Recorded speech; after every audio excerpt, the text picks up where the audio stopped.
Let's do a go. Welcome everybody to Ding Kings. We've got this kind of live impromptu repair event that's been kind of sitting in my back burner for a little while. One of the guys, I don't know if he's here, but this was sent to me by a guy. Oh, Bill. Right here. So Right here. yeah. So this one, am I right in remembering that this was a ferrule pull? Like you were changing tuners or something, and Yeah, I was in the process of getting ready to sell it. I had so I was in putting all the stock parts back on, yeah, and when I got to the putting in the tuning machines, I had the bushings from the new tuners I had put in, yeah, and as I was tapping those out, um, it lifted up some of the wood on the surface of it, and it happened on three different ones. I tried once I got the bushings out, I tried to glue the little pieces back down. They were probably about, I don't know, 3/8 by 1/8, and they kind of took some of the clear coat with it, so it just didn't yeah, look very good when I put it down. So yeah. And we'd I took, originally talked about me kind of like guiding you through this, and then at some point I was just like, you know what, maybe this would be better if I just showed you on with me doing it in person. And yeah, I agree. so yeah, and I think this is a good one. Also because we haven't done anything with rosewood yet, and I don't know, this thing is that glare bothering anybody? Um, we had TJ on a while back, and he showed us a repair that he'd done. I think the output jack had been repaired by John Monteleone, and then essentially what had happened was rosewood, when you break through that oxidation layer and get into the fresh wood, it gets very, very dark, oftentimes very, very purple too. And it just, like even if you do a really good wood touch, do a really good wood repair, it can be quite challenging to make it look right. And in my experience, a lot of the woods where you have like kind of a darker look when you break that oxidation layer, a lot of times they respond fairly favorably to wood bleaching. In my experience, rosewood doesn't really do very well with wood bleach, because you need some of that color in there, and it just kind of makes it white. It also seems to get a little punky for whatever reason under wood bleach. But so Doug, can you give me the overhead, the jib camera again? Just to kind of illustrate what I'm talking about here. And maybe this isn't super easy to see because it's a piece of Indian, but I've taken a gouge swipe here, and we have this old Indian rosewood that is nice and brown looking. And then when you turn it over, we've got, and look in the divot here, we've got all of this purple. And if I was to like take this and flip this over and try to do something, like take a gouge mark, as soon as I sound, if I was to do a scoop with this, as soon as I broke that layer, we just have like a big purple scoop in there. So like super expensive guitars, I'm gonna sit back down at the computer again, Doug, sorry. But on super valuable guitars, we might take the time to mess around with rosewood, and maybe TJ had talked about putting the repair that he did into a light box for a year. He's got UV lights and basically a UV box that he put the body in with the output jack sitting there for a year. And honestly, like that, the idea of doing that at any level in my shop is just kind of a non-starter. It'd have to be a very, very valuable guitar for me to, hold on to a guitar for a year and, get a writer from Heritage or whatever. Like, I just don't think it would ever come up. So, some things that can be done. we're not going to do it today, but I have successfully touched up mahogany to look like rosewood, stealing a little bit of the, the reflectance from the mahogany and then painting it brown to look like it. But really, I find that, boy, epoxy putty, usually rosewood is pretty flat looking.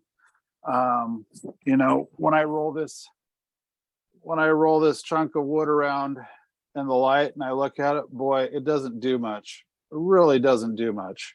A little bit here and there, but by and large, you can get away with just doing a little bit of, I'm trying to get that reflect. You can get away with basically just pigment painting dark lines is usually like if you've got a tailor, with Indian rosewood back and sides and you paint it brown and throw a couple dark streaks in it, usually you're pretty good. On this one, I wanted to go over a couple things that were interesting to me. I've had a relationship with Rick, the Gluboost guy, for a long time, and I was actually there.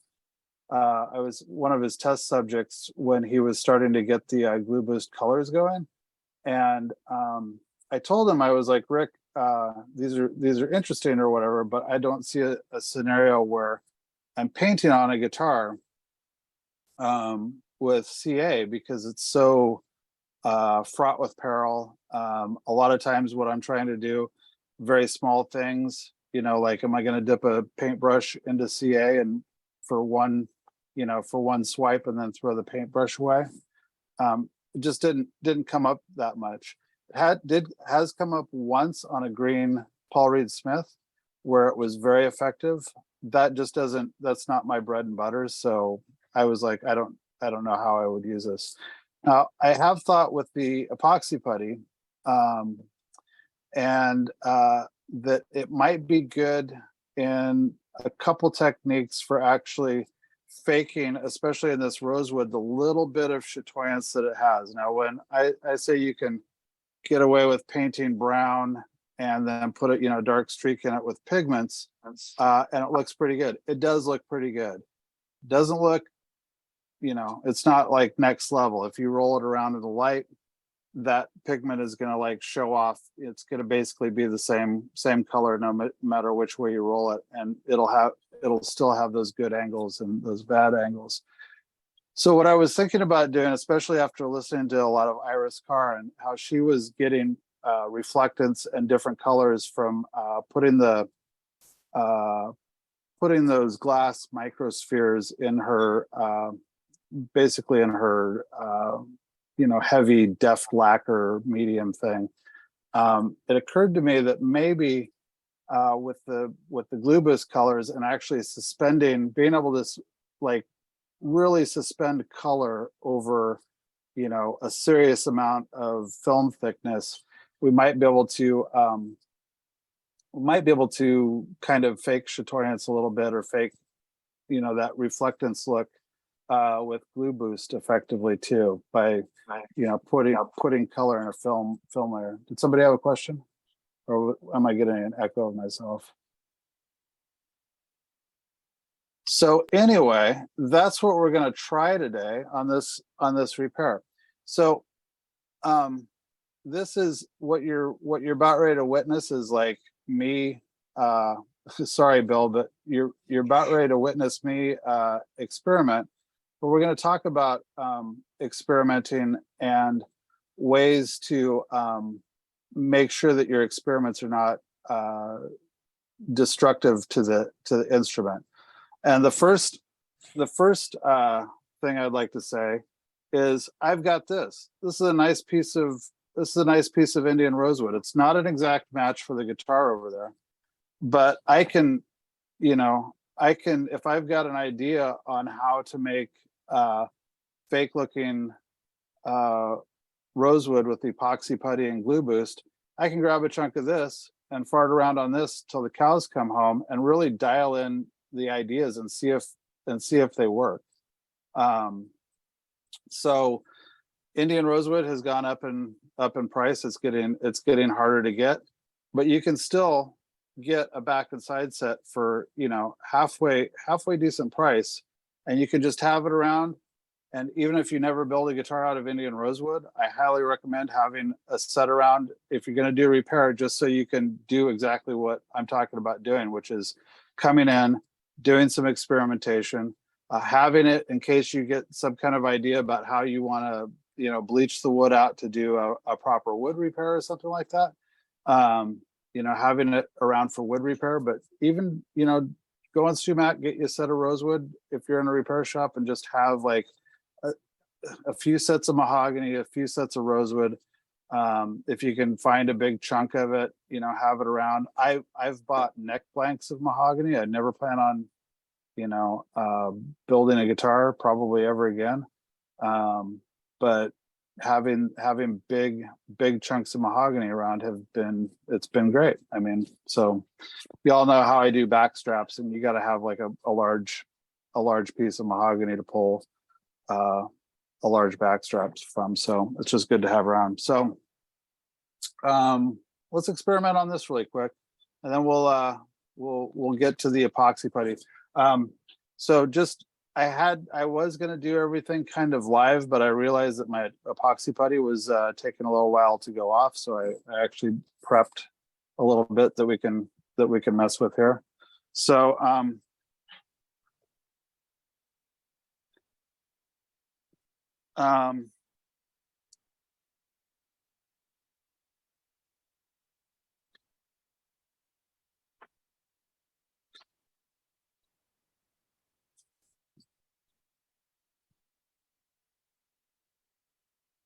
so let's talk about epoxy putty really quick.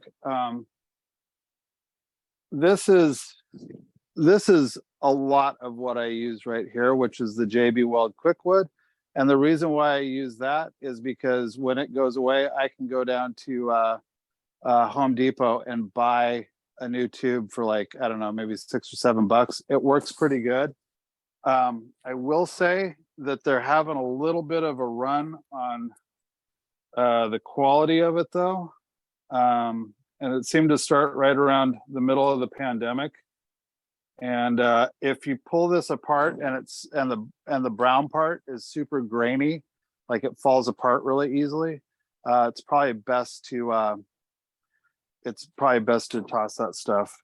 The Mohawk epoxy putty is good, but as probably some of you know, Mohawk requires a $100 minimum order to order anything. I think you can get some of these things by some of the epoxy putty, some of the Mohawk supplies you can get from distributors on Amazon. I think I actually wound up putting together $100 order and ordering a bunch of different ones. But the nice thing about, let me go grab my other ones too. By the way, shellac.net carries most of Mohawk's products. Is that right? And no $100 minimum order? I don't think so. No, they don't have a minimum order. Cool. If you're ever anywhere near Connecticut, there's a great wood supplier, Parkerville Wood, that also has this stuff. So anyway, nice thing about Mohawk is they have a lot of good colors to start from. And so if what you need is something fast, you know, starting from here is and it's, you know, it's just faster just to start with the color that's closer. I find that mixing to my own colors and doing that with dye, I get to some more interesting looks. And so kind of like if I had to only have one Mohawk color, it would probably be this white. And that's because I can get to whatever color I want to with the white. So what kind of shelf life does that stuff have? I mean, so this how stuff, often are you replacing that stuff? So this stuff actually gets, it'll let you know when it's kind of getting done. This does not have a great shelf life. I don't know what's going on with Mohawk, but their stuff comes in kind of on the just starting to go. If there was any other game in town for this white, I would probably look at it. But this stuff's still good. Kind of the nice thing about the epoxy putty though, as it starts to get bad, one of its main features is that it goes off really fast, which is nice. I thought we were going to actually be able to do some, like, mix it up, put it on and paint it, because it would go off fast enough for me to work almost immediately. That wasn't the case. This stuff is still good enough that it's going off kind of on the slow side. And for today, we'll have to do the things that I've let sit overnight. So we've done epoxy putty stuff before, but let me put on some gloves.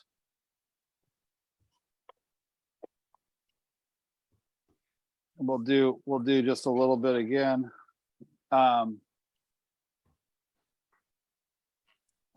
We've got some that I've mixed up here.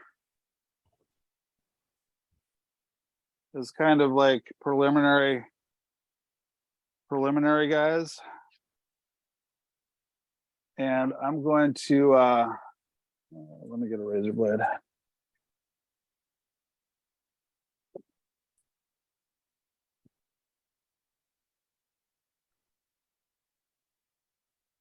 So epoxy putty, we've got the hardener is on the center and the resin is on the outside. And it's pretty critical that you try to cut a slice that's perpendicular to the run of the tube there. As you can see, I got a little skinny on this side and maybe a little fat on that side. Not ideal, but I'm going to go ahead and run with it anyway. And then you want to take the plastic off. And I'm going to like basically start with I think some vintage amber and let's see here, maybe just a little bit of green to beat back the red and the vintage amber. So kind of the way I do it is when I start things off, I make like a little cup and then I put a drop in the cup. And then I'm going to fold that over and kind of like see how much of that I can keep in there and get it to squish together. If you just start working it, like a lot of the dye will wind up on your gloves and not in the epoxy putty. So I find that that's usually the best way to start things off.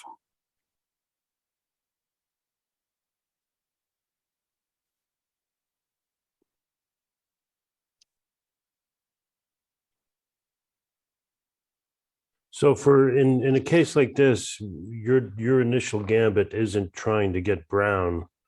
Your initial gambit is to try to get a color that's neutral enough that you can work up to brown. Exactly. So I guess what I'm trying to do is I'm trying to go with a light base and put a dark color over the light base, such when you kind of roll it around, you see the layer underneath kind of like adding to it as you put it on different angles. I don't know if that makes any sense, but so if for instance you have pigment over the top of a light base, you're going to see the pigment like head on, but as you drop it down to an angle like this, you're actually going to see essentially underneath the pigment, and you're going to see that light base as you roll it around. That's the theory. We're going to see if that works out.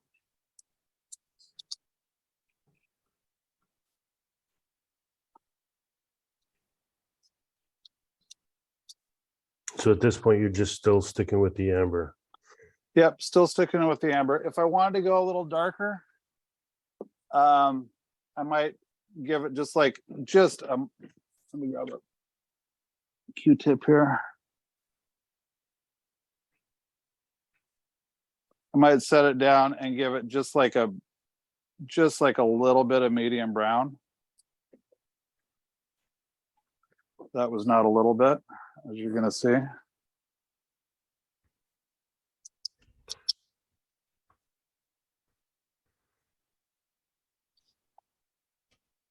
And for everybody watching, if you look at the uh, failed repairs on the G, A, and E strings, that was done with epoxy putty. But I got to a certain point where I just decided I wasn't sure where to go next with it. And it was at that point that I talked to Ian about it. Cool. If you put it on and you see you're still getting little white flecks, it might be good to just dig through it again. Bo is asking, what is the working time on the putty? Well, unfortunately, this stuff is very long right now. I wish it was shorter. Maybe this will go off.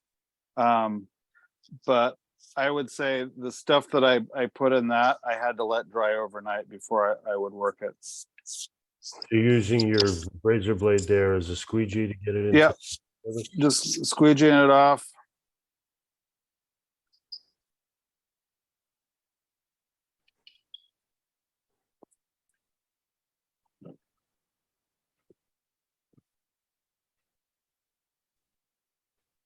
All right. So we're not going to be able to work this today, but I just wanted to show you mostly how to mix it up. We might be able to work it. I'll come back to it at the end. Mostly what I wanted to do is hold that close up to the camera.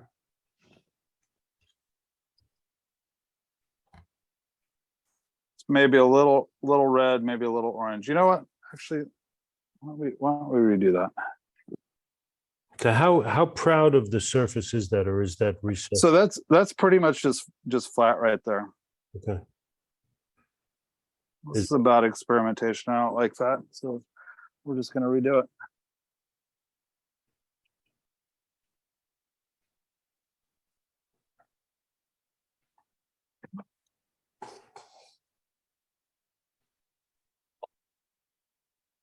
Ian, does the color change at all as it cures? It doesn't seem to. Seems like what you mix to is what you get.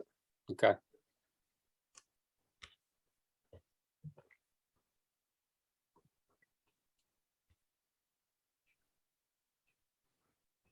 Do you also use this in a pore filling capacity? Yeah. I've never done that. It does seem like it would work. It seems like it would be a real chore though. Okay. Bo just asked a good question. He says, could epoxy putty be made by mixing West Systems epoxy with slow hardener, white silica to thicken, and then any color added? I don't know. It seems like something maybe I'd do off guitar. So I just switched to Nazareth mahogany,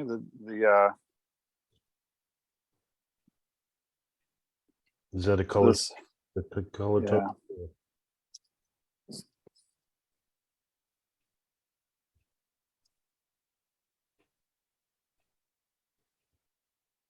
So is this the better choice instead of inlaying a piece of wood that matches the grain? I mean, once again, anything that you take from the rosewood family is going to be like, it's going to be super purple when you put it in. And Okay. there, in my experience, there just are not a lot of good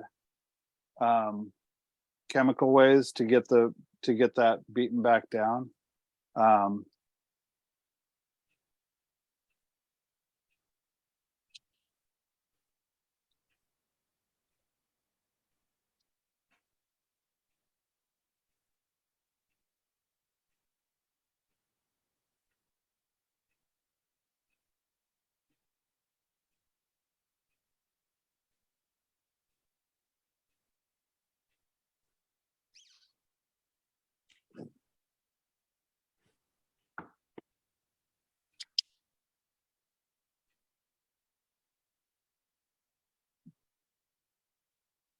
Are you just adding more of the mahogany at this point? Yeah, so more of the Nazareth mahogany.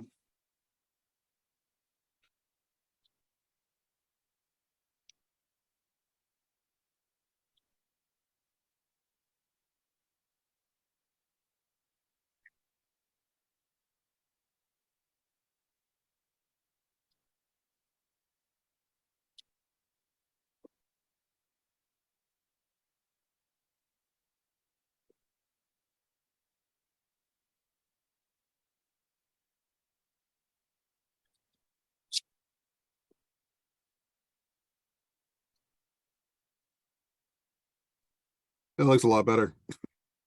Looks a lot closer. What that means once we start painting on the top of it, not 100% sure.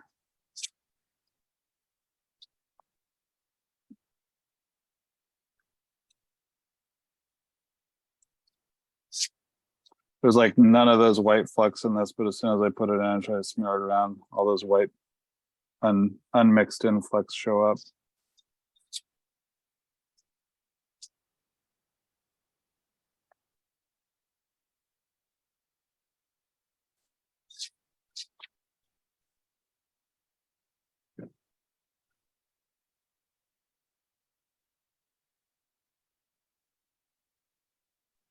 Bo is asking, he says he Man, doesn't. that guy's got a lot of questions. Nazareth mahogany stain, is that the best for a Martin mahogany touch-up over medium brown? No, I mean, no, I'd say no. I mean, going back to kind of some of the early dinking stuff, almost, I mean, maybe it would be good for mixing up your pore filler with. I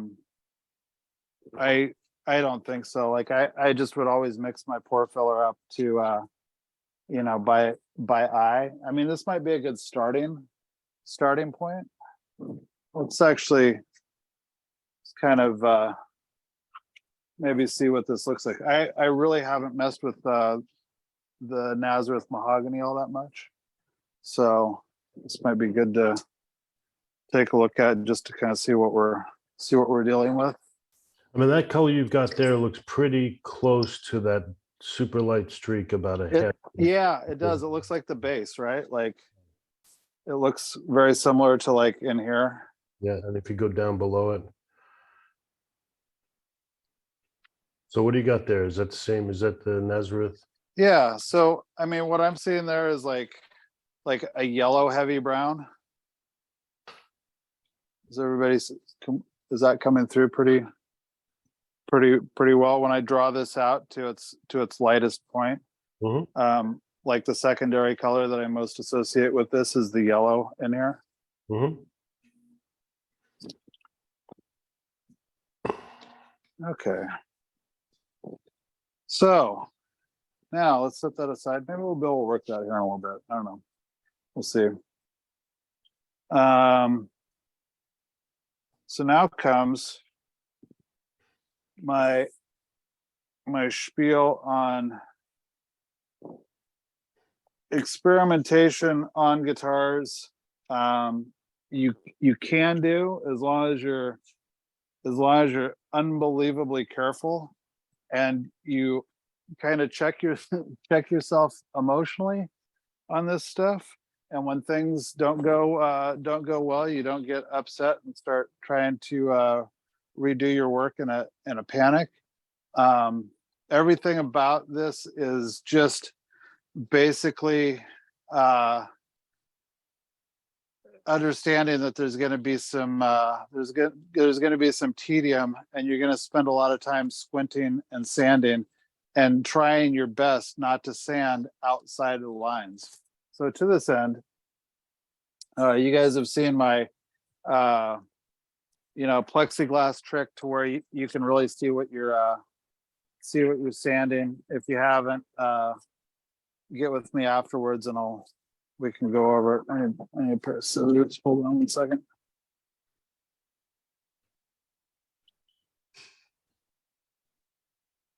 But this is in a transition here, and so I can't really like get the sandpaper up in there. So I'm using a dowel. And I'm just gonna wrap the dowel kind of like to the width of the affliction here. Something like, yo. I'm just gonna come in here and just start beating this back and trying to lower this.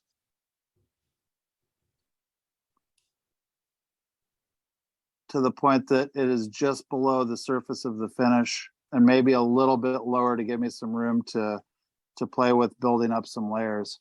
Can So you guys see? Where was your starting point when you start sanding there? Is it fairly flush and level with the? It was maybe not as flush as I would have liked.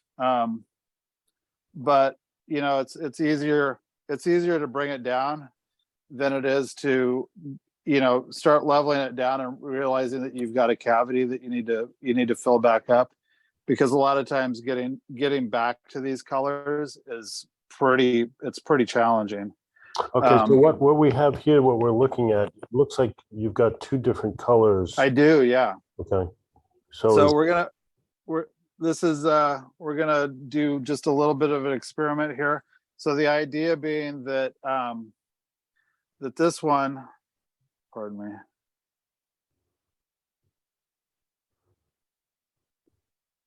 Sorry, this one being yellow. We're gonna try to build a darker color and have a lighter reflection underneath. Hopefully by the time everything builds up, we get to, you know, you don't ever really see yellow, you just see lighter and darker. And here's a slightly redder, slightly darker version that we're gonna do the same thing, except see if it works better darker. Bill, you're probably maybe a little bit nervous watching this. This one I did cheat a little bit. I did a little bit of pregame work on this guy here, and it turned out pretty good. So these are not like completely shooting in the dark kind of stuff here. You're not gonna. I don't believe you're gonna watch me destroy your guitar live on the internet. I may end up with PTSD after this, but Oh yeah. bad memories. So Bill did. How long have I had this guitar? I've had this for a long time, haven't I? Maybe 3 months or so. Oh, that's not nearly as bad as I thought. Yeah. Everything's No, starting to.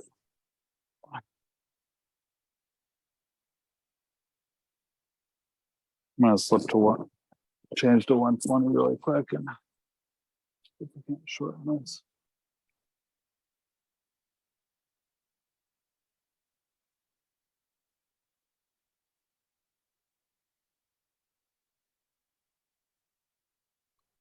So would you always use sandpaper for this, or would you ever use like a razor blade or a scalpel or something like that to scrape?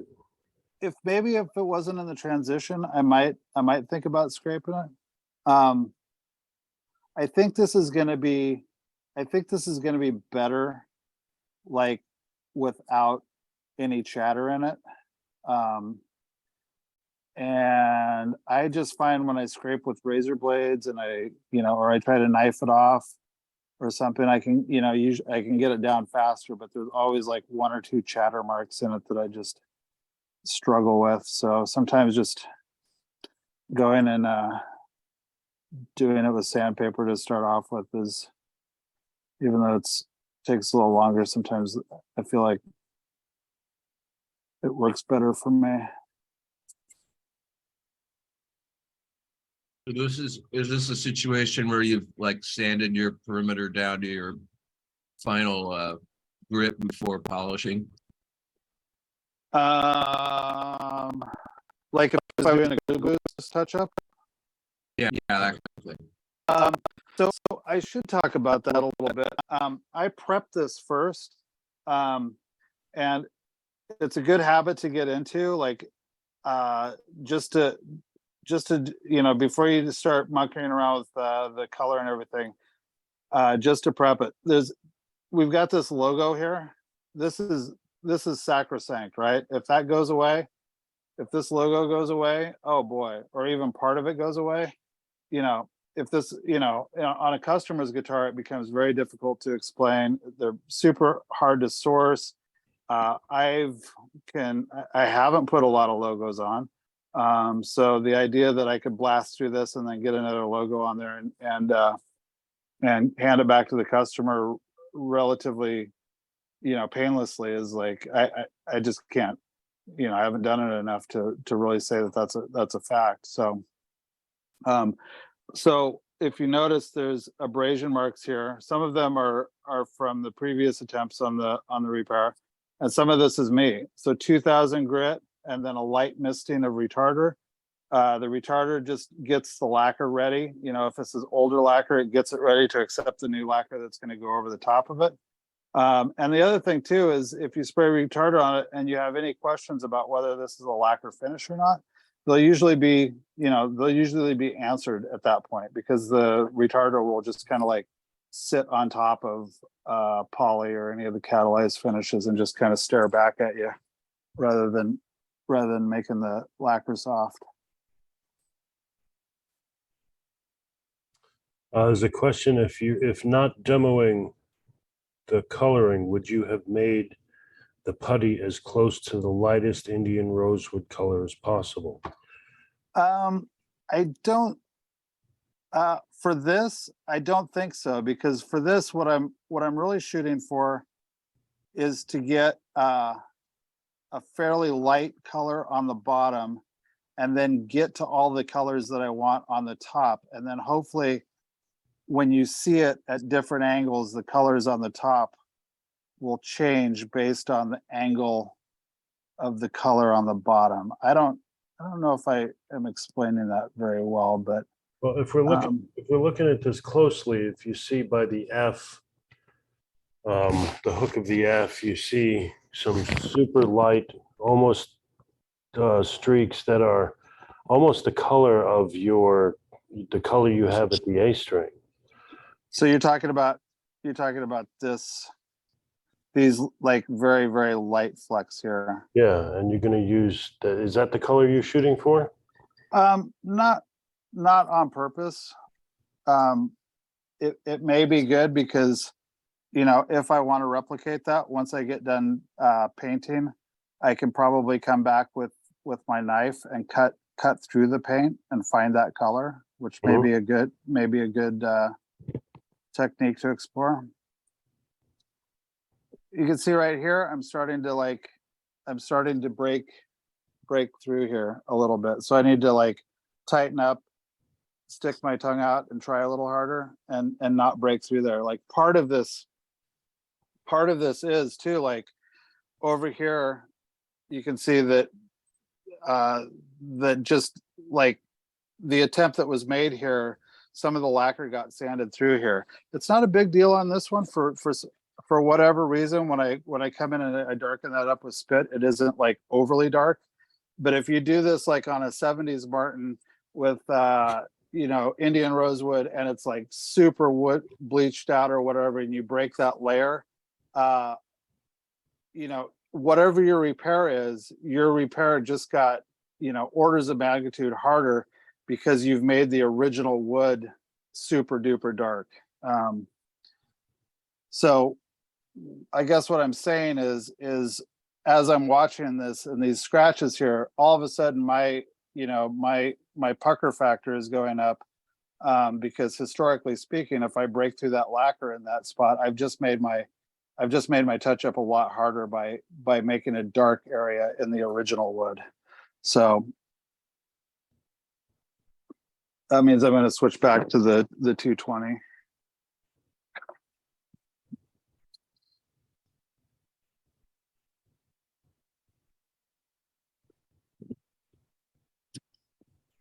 Bo doesn't have any more questions.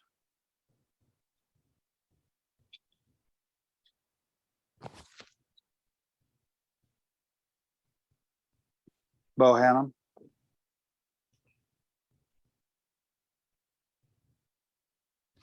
Not yet.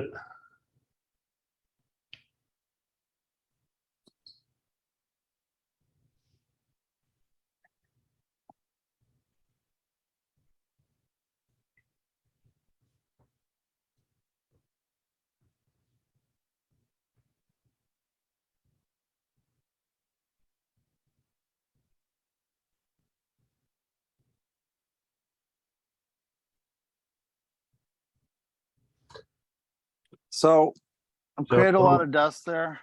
Not to disappoint, Bo had asked another question. Oh, okay.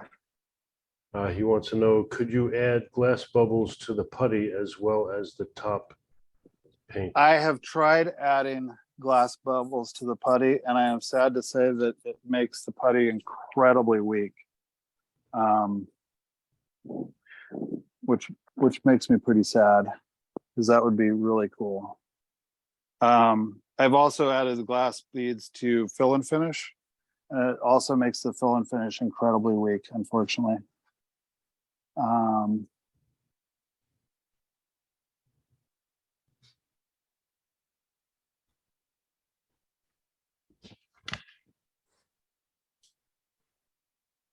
So I'm actually trying to dish this out a little bit. I want to take that putty down to where I have the ability to like bring up some actual bona fide layers.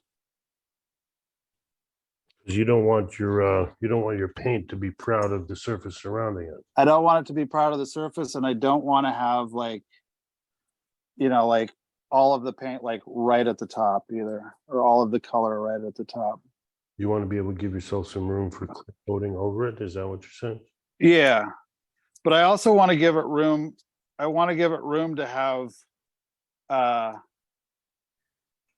different darknesses based on the angle of observation. Does that make sense?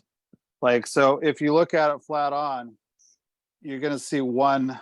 Hold on a second. You're gonna see like just like through it towards that angle, but as you angle it, you're looking through more materials, so it winds up looking darker. Does that make sense? So you're talking about then having different thicknesses of material underneath. No, you see, let me see here. I did a video on it early on. I think what I'll do is I'll link to that again.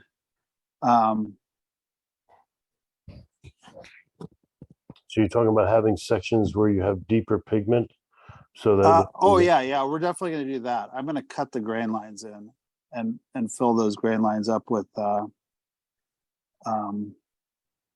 Gluboost color. That was one thing that actually worked very well.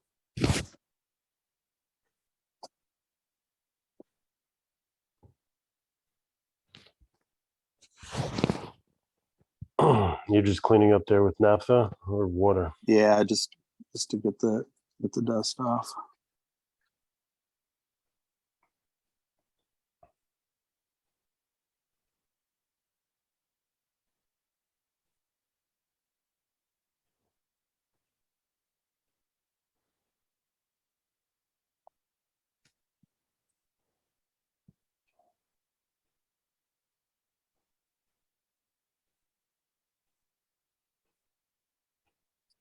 I read an interview with one of the guys from Huss and Dalton and Fretboard Journal a while back, and I think this guy was like an investor, but he also kind of worked in the office or something like that. And he said in the thing, he's like, I didn't realize how much sanding was involved in building guitars. And I was like, boy, you really said something there, partner.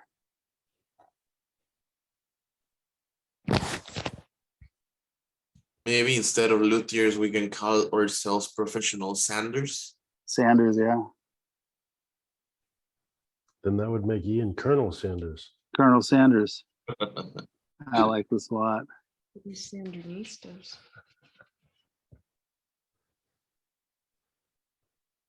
It occurs to me that if you were trying to like dial in your depth, you could wrap this and then wrap tape on either side so that you weren't, work kind of like that tape up stop on the Frank Ford razor blade technique. What's that? Is it better to use like a wood thing, like hard, instead of like a squishy for sanding? A piece of foam, round piece of foam, would it fit better? I think I would probably rather sand with the hard stuff on this. Depends on the you know, like maybe rubber, maybe like a hard round rubber thing might work well. I Starting mean, to- sometimes cork is a little bit squishy for that matter.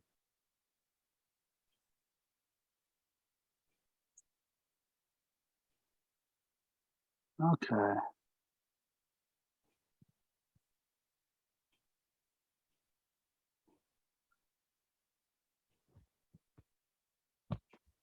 So I don't know if any of your guys' eyes are getting old, but I really have to touch things in order to tell you what's happening with how far they are from the surface.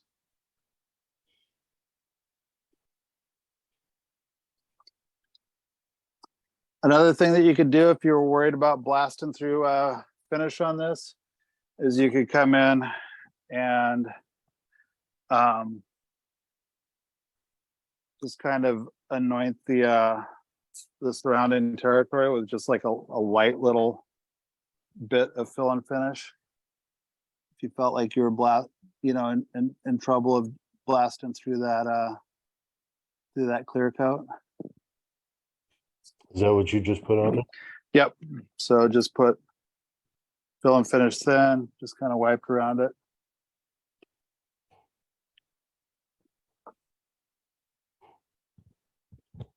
So are those white specks in the epoxy putty that we're seeing that didn't take color, or is that? Yeah, that's the hardener that didn't mix in. That might also be indicative of it going bad. That hardener just gets well, it gets hard and it doesn't mix into the resin quite as well. All right. I think we got something we can work with here.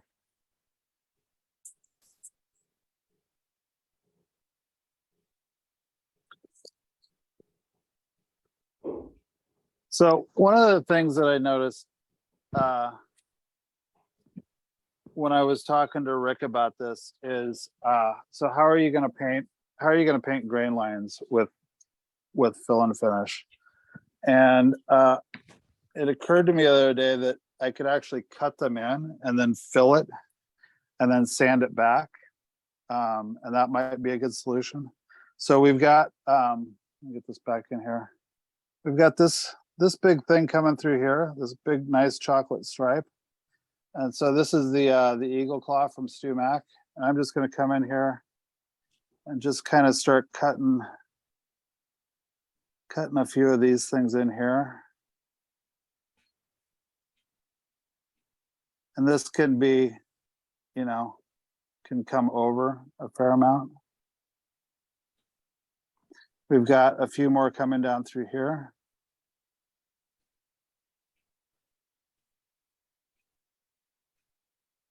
Maybe I want a few of them to be wide. And then we got some more coming in through here.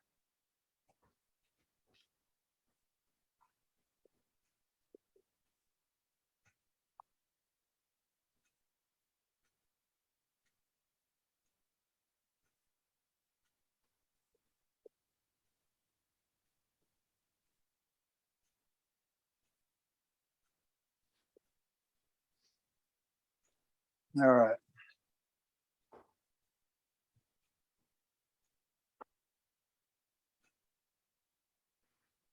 So Is there a way you can hold that close to the camera and roll it back and forth just a bit so we can see how deep the relief of those crevices are? let me see.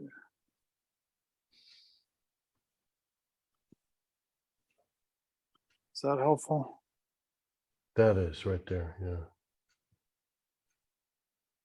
So you're cutting pretty deep in there. I am cutting pretty deep. So we've got pretty much for this, got these guys to work with. Maybe for this day we should go to that. We should go to that wide shot. just so people can kind of see what I'm mixing. The other thing I'm going to grab for this is the black.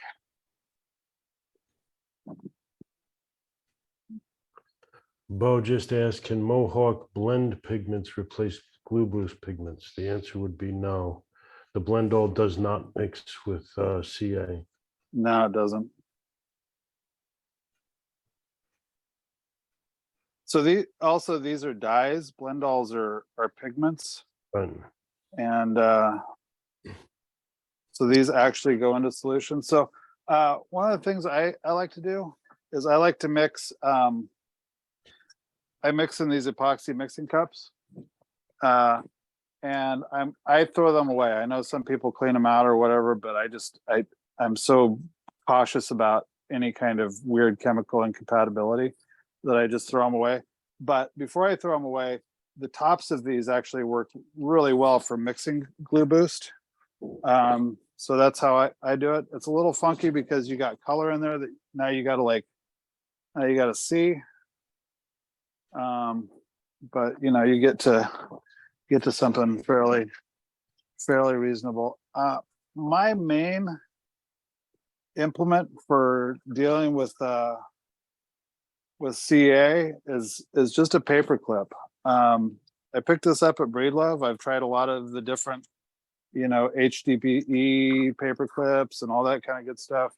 And I just find that the paper clip just has the right amount of surface tension to grab the CA well. So I'm gonna go with probably like a little bit of brown for these grain lines and maybe a little bit of black. can you pull yeah. out on the overhead? Is that good? You need to pull out on the overhead. Like that? There you go.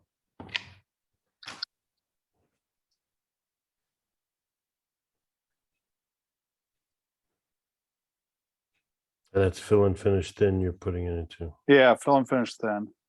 I want it to penetrate those scratches that I put in there.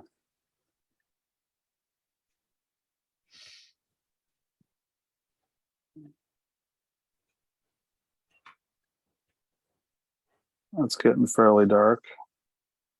If you have any questions about it, draw it out onto a spot where it's not in like full concentration, because this gives you, when it's in like more concentration than you would actually put on the area, then it winds up giving you a false read on how dark it is.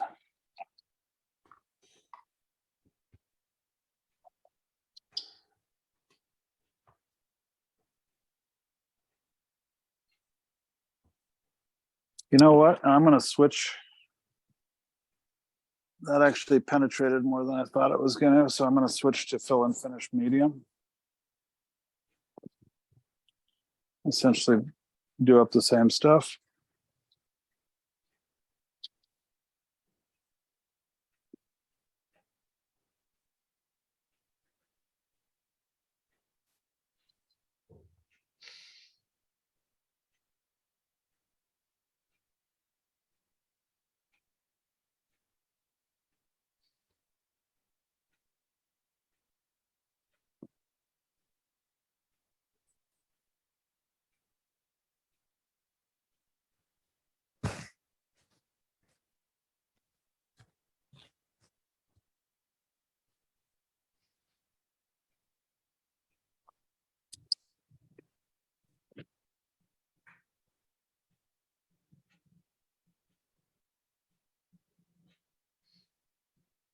Oh.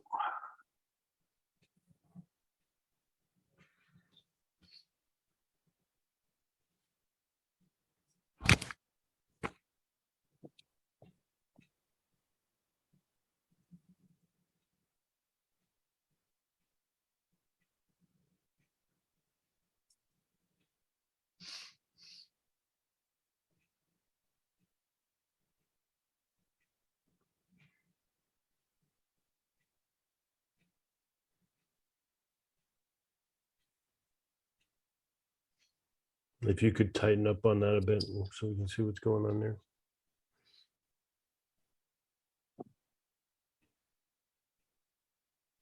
Perfect.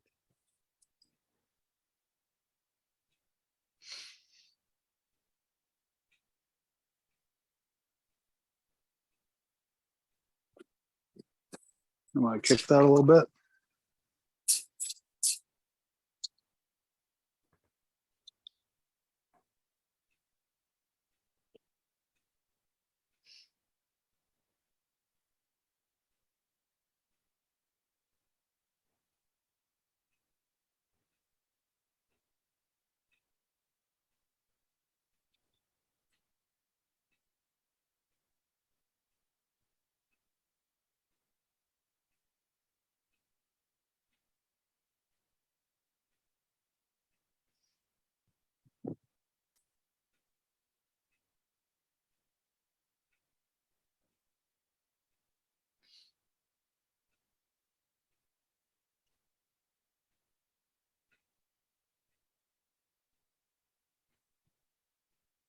So what are you doing there with the knife?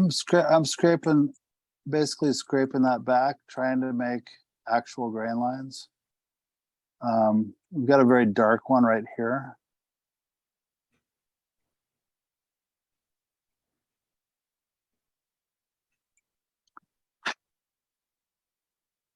I'm probably gonna come in and redo these, except add like a little bit of black to the mixture because they're not quite as dark as the regular grain lines.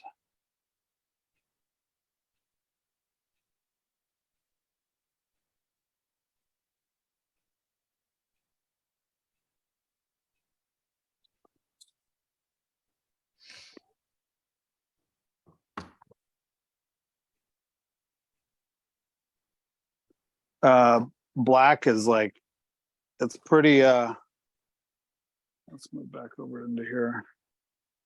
Black is super duper powerful in these Gluboost pigments. So one of the things I might do is I might come in here, mix up some of the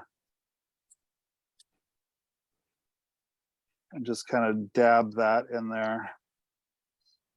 But this is starting to look more like that in a dilute form is starting to look a lot like what I want to do with that middle color. And then if I come in here,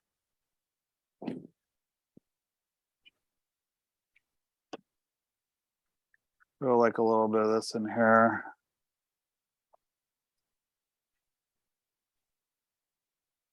And then add just a, I don't even know how to describe how little black this is, but it's not much.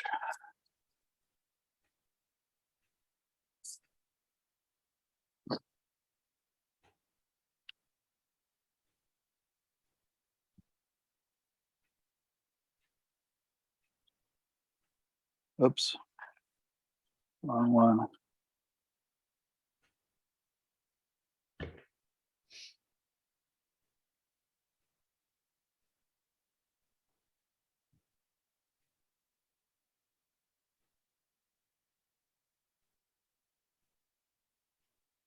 Well, maybe it's more than I thought. Not that much.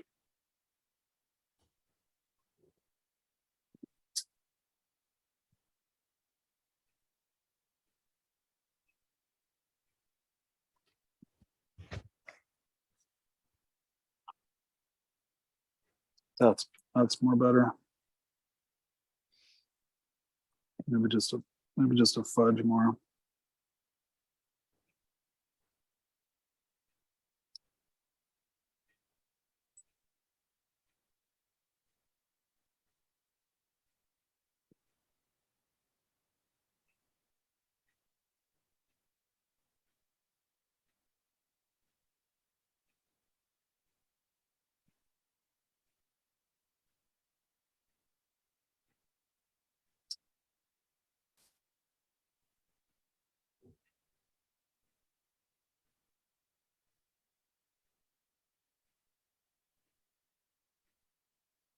All right, let's try that.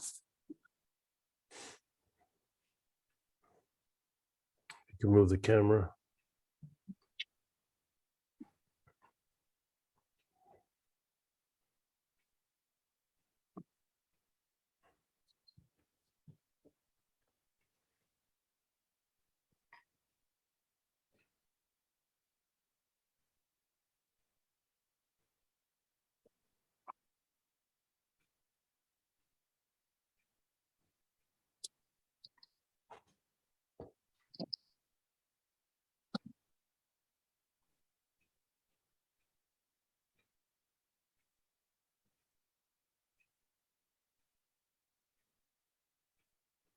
All right. Now we're starting to get something that looks a little darker. All right. Any questions about where we're at now? Other than it looks like an absolute mess and I'm ruining Bill's guitar.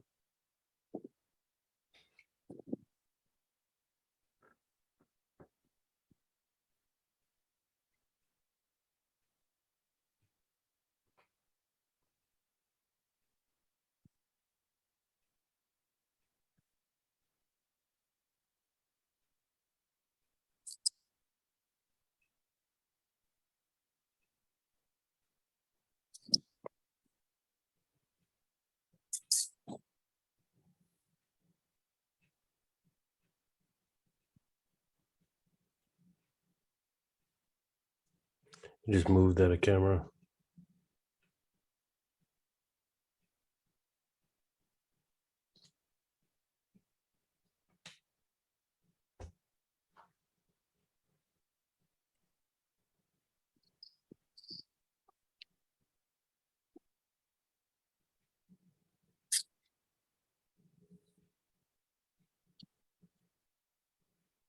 All right.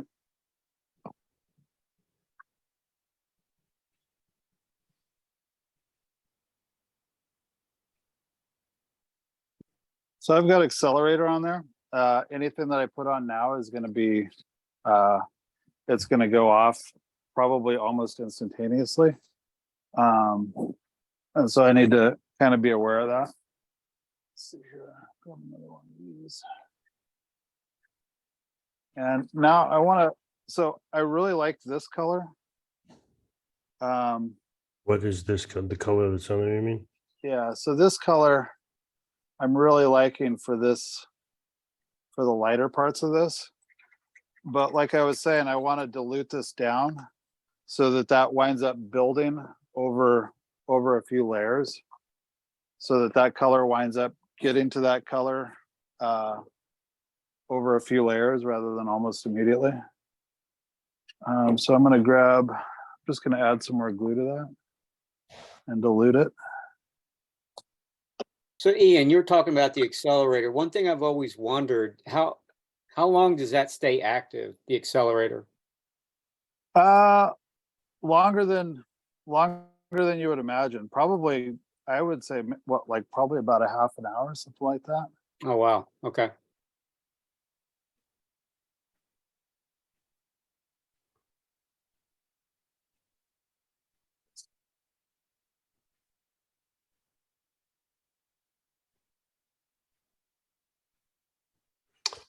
Well, wants to know, after refinishing, do you score grain lines like you're doing now?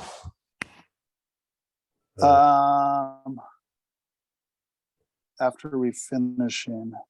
After refinishing, do you score grain lines like you're doing now, with to look more accurate to the surrounding area, and then painted grain lines? I guess I don't understand that. Oh, unmute for a second. I don't know if he can. I think he said he was on a computer without a microphone. Yeah. Oh, sorry, I read that wrong. After refinishing, do scored grain lines like you're doing now look more accurate to the surrounding areas than painted grain lines do? So one of the problems with painted grain lines is you have to,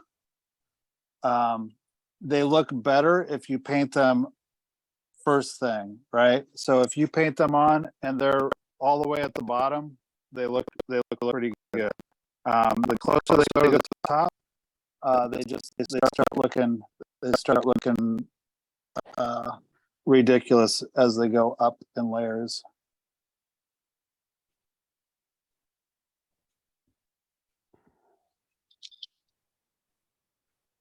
Is Gluboost CA? Yes.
Well, wants to know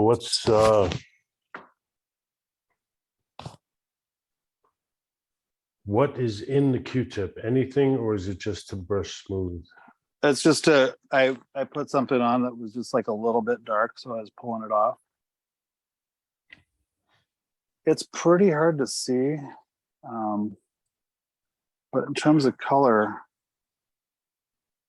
it's starting to look pretty good. I got all kinds of glare on there from the light and stuff. But this is actually starting to kind of excite me a little bit. I think what I'm going to start doing now is leveling this out with a little bit of clear CA.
The science behind this is mind-boggling for a I beginner don't know like me.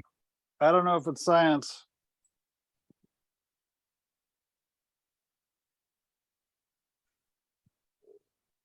All right.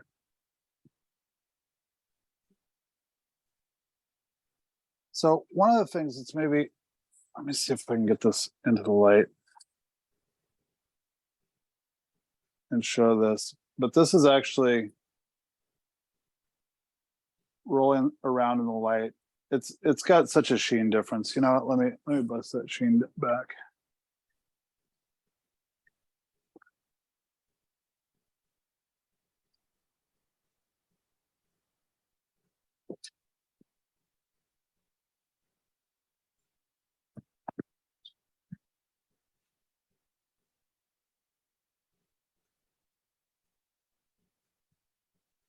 I said this was going to be live, didn't I?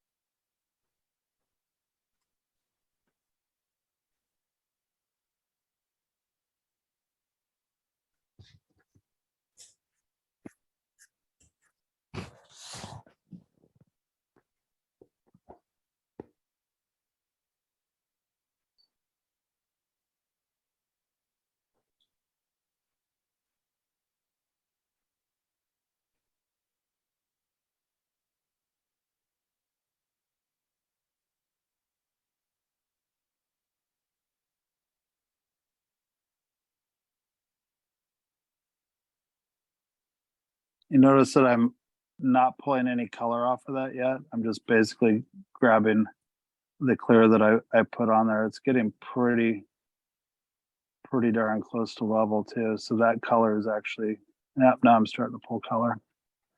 So it was a little bit shallow up here.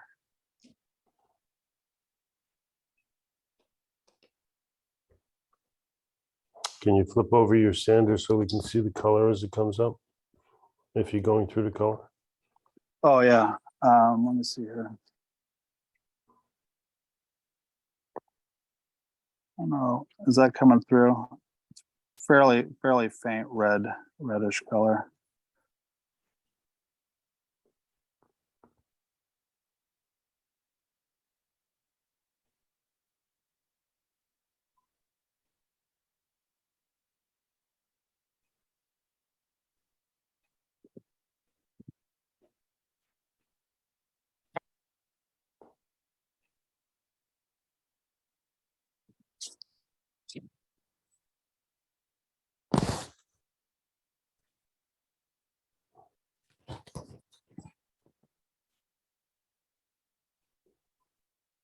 So we're coming through the color right here.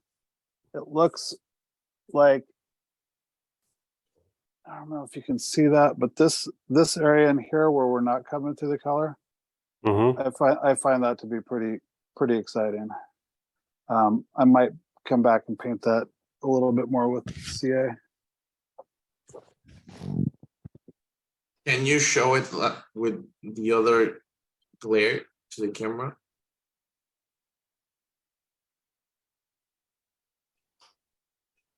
There. Maybe a little dark on the grain line. You can really see that the putty base layer color working. Yeah, I think that's right. Like as I roll it around. So Yeah. actually, Doug, can you go to this? Can you go to this camera really quick?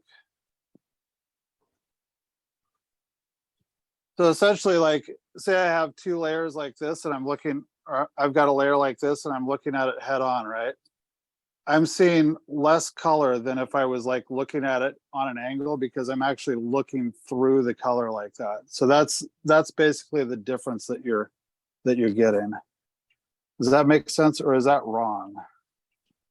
I don't know. Oh, it's not wrong. I do have a question though, because I'm looking at where you are right now.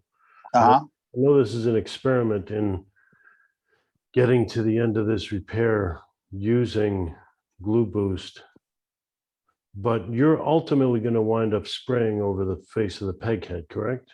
Yes. So in a repair, like, we can't see what you're doing with the other small camera, by the way. Okay. So with where you at, with where you're at this stage of the repair, would you consider at some point saying, okay, I'm going to start mixing my mediums Yes.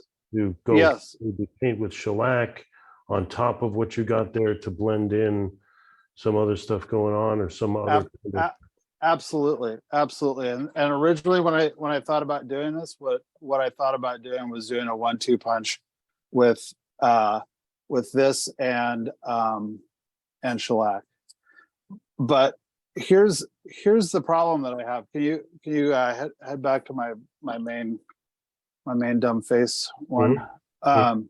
So what I'm constantly fighting with is trying to get color to suspend in lacquer when you're going to go ahead and hose over it with anything with solvents in it. You can paint these really good layers, and then unless you really finesse how you put the lacquer on, the solvents will just penetrate that. I don't know if you've ever like shot a gold top Les Paul or anything, but like when you're spraying lacquer clear coats over the gold, like the gold just like rearranges. It's crazy like how much those solvents penetrate lacquer. And so like trying to get this color that's not all pancaked in one, that just doesn't like dive to the bottom with gravity and pancake on one layer, is very, very challenging in lacquer. And this was very, very easy with Gluboost. Does that make sense? Mm-hmm. But yeah, like if I wanted, so we've blown through the Gluboost here, and I don't know what would be so wrong with going back in and just touching that up with some pigments and some dyes or whatnot. So we may in fact do that. But like this, barring this, like if I had gotten to like that look right there where it's like moving around in the light like that I'd be pretty excited about. Mm-hmm. So And those I guess I those- could probably dig this down too, like this. We can't see what you're doing. Oh, where are we at here?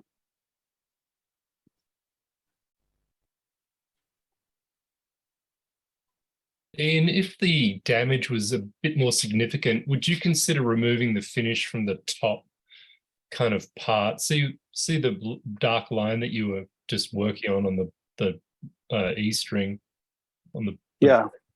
Would you consider removing the finish all the way from the top of that line up, and then you could get a homogenized color? Yeah, I think you mean like going all like bringing it all the way up to here and down. Yeah, like and just follow that grain line all the way to the edge of the Yeah, stock. that is a good technique to go larger. It definitely distracts the eye. Yeah. You know, almost all of my stuff that I do on a lot of these guitars, though, I've been so conditioned to keep everything small that like it's very difficult for me to go large on something now. Just because, you know, you go large and it doesn't work out. It's more difficult to explain. So here you're relieving what you had there to go back down to the yellow to come back up for those spots. Yep. Okay. It'll go like a little bit darker mix here on that.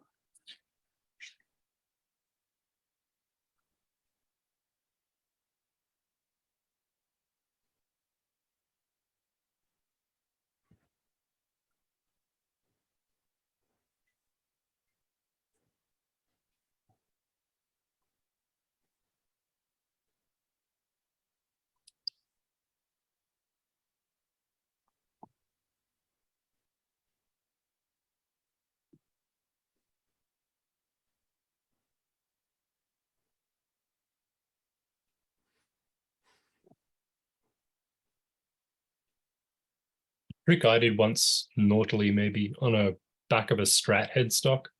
I did a color touch up, grain touch up with watercolors, but then the touch up was popping. And so what I did was I mixed up a really light kind of milk wash and just put it over the entire back of the peg head, and it homogenized that weird refracting of the touch up.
Boy, it's just really picking up that.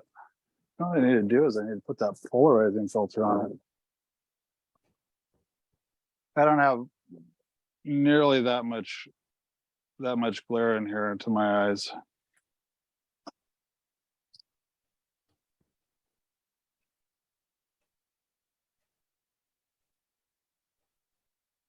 I think it's just the position of the light behind the guitar. Yeah.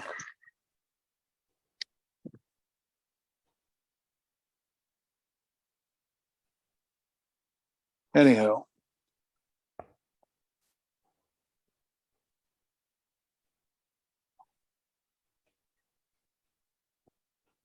Well, it looks pretty good in the dark, doesn't it?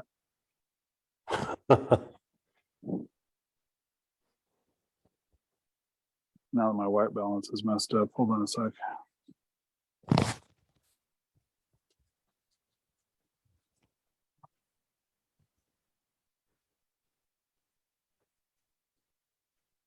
So I guess if I was going to do this over, I would probably just lighten it up a little bit. It seems like it got a little dark. So maybe we'll try the next one. Maybe I'll come back to this and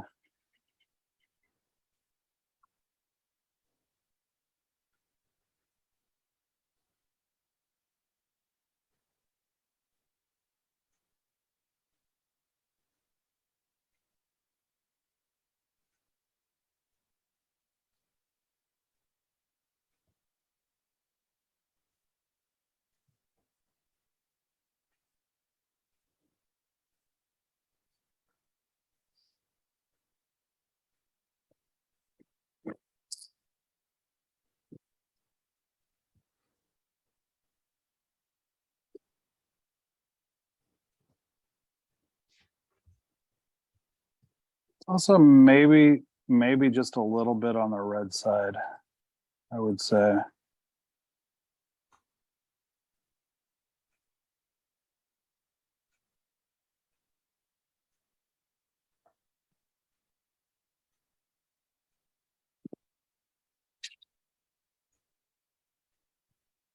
Whoa. Hold on a second. Did we lose a light in it or something? Does it seem a lot darker? It does.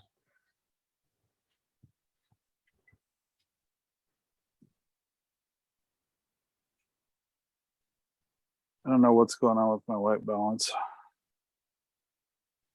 That's Does that seem? that's looking pretty good though.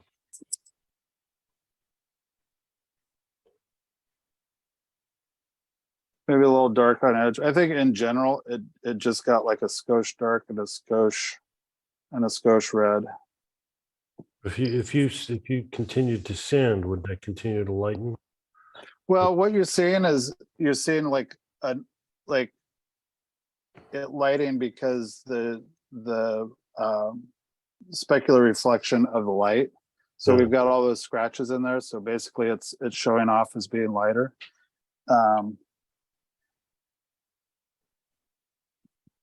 But in general, I think on this one, if I wanted it to be better, I would just take it back off and go just a little bit lighter. My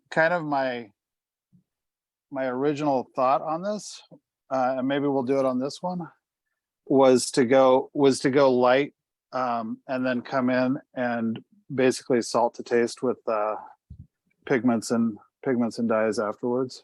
Because once that, let's see here, I'll get enough.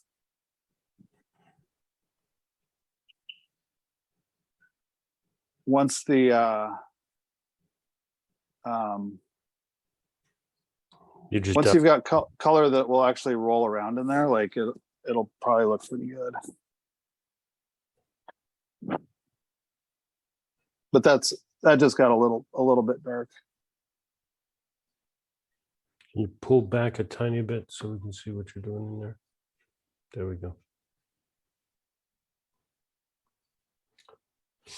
So could you douse that with naphtha so we can see what that looks like? Sure.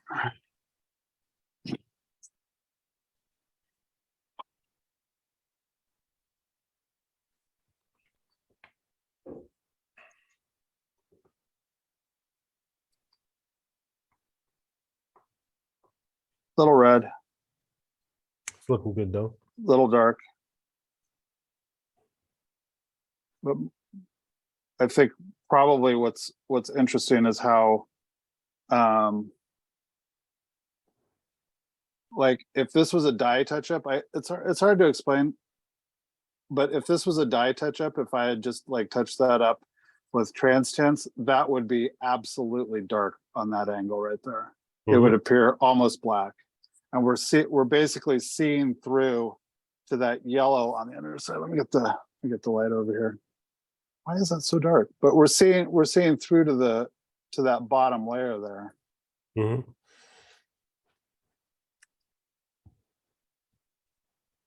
Almost should. Has anybody messed around with Transtints and found that they have like really good looking touch-ups from the forward facing angle, and then you look at it on kind of a hard angle and it looks almost opaque and black?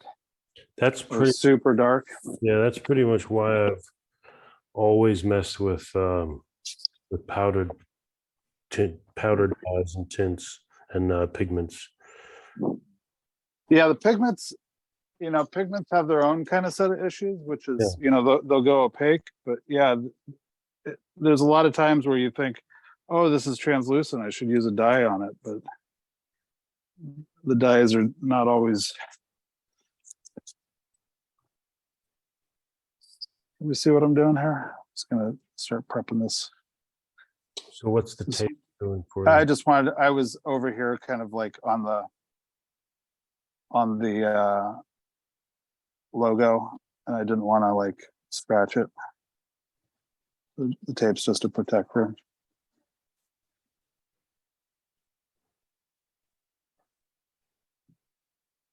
When you do your final clear coats on that, would that affect the color any?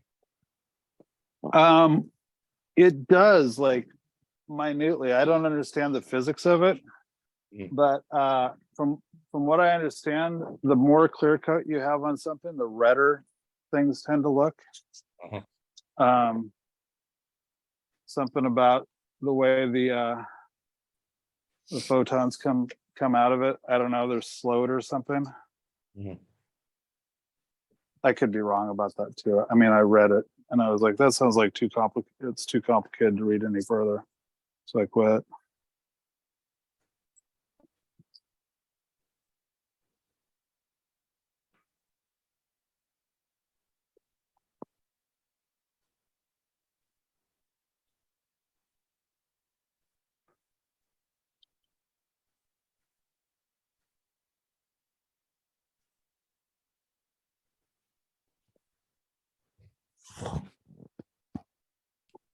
You know, this one I can actually just flat block, can I?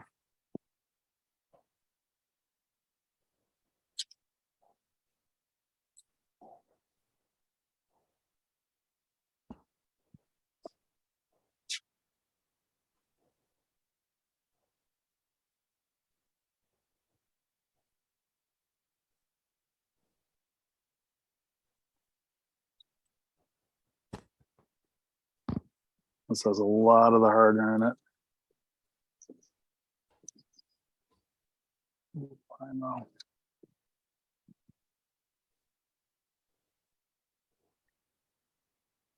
I spent a long time mushing that around, trying to get everything, mixed Oh, properly. this is stuff I put on.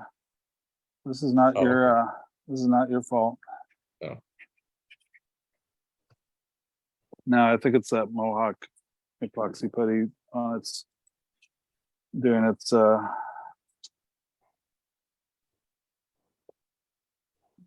bad thing, but it's definitely hard enough. It just doesn't always mix the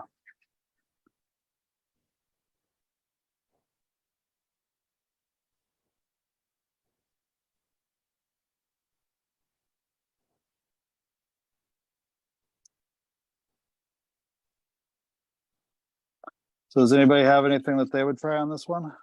Anybody see anything and they're like, oh shit, if only you did it like.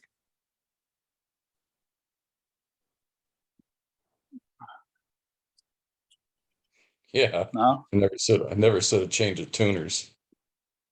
Yeah.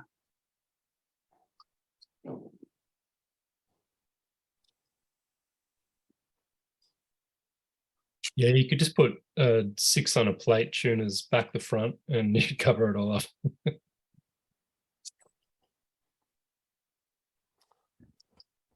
Somebody wants to know, Ian, what would you charge for this magic? Well, it depends. I mean, so in the world where I'm not trying to impress a bunch of other luthiers and I'm just trying to get this out the door to a customer, this would work. I might retry it, probably not though.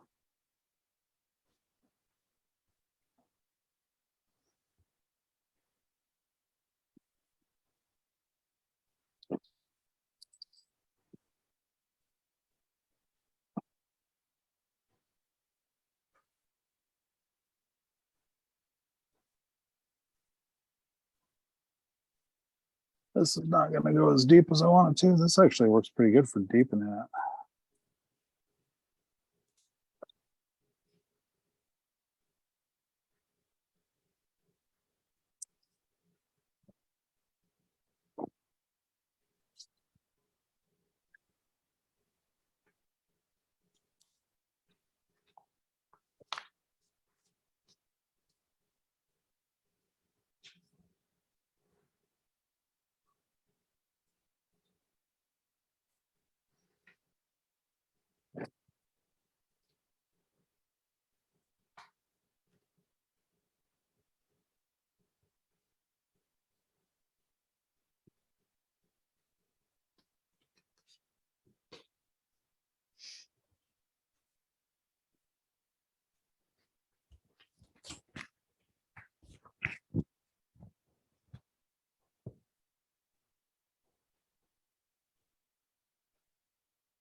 So what grid are you using now? That is 220. I'm just basically trying to give myself a little dish to work with here. I think we're about there. All right. I swear it's gotten darker in here. Wonder if that's like the sun going down or something. Okay, so let's throw a little math on there to kind of normalize our, see where our grain lines are and stuff. Do you have windows in the basement there? I do, yeah. Okay. So I mostly got like some darker stuff here.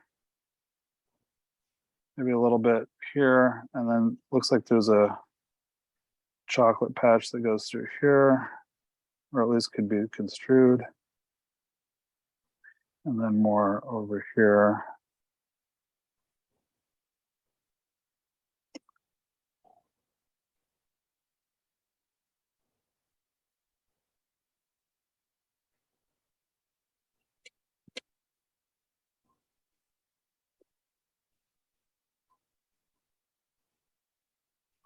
This might be something, if you're trying to get a bigger one, it might be good to use like a V file or something.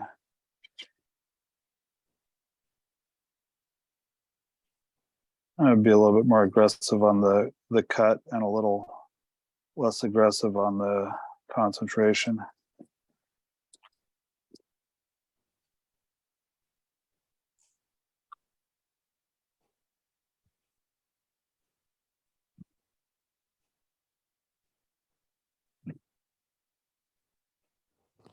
And does the trans-tinted CA glue stain the epoxy putty at all?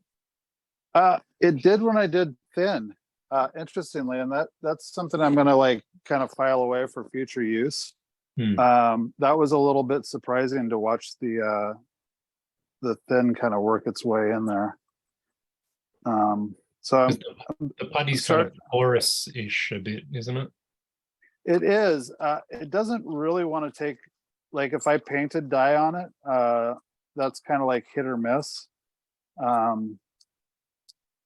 Like if you take epoxy putty, say you're filling like a hole in a fingerboard where you did a neck reset or something like that.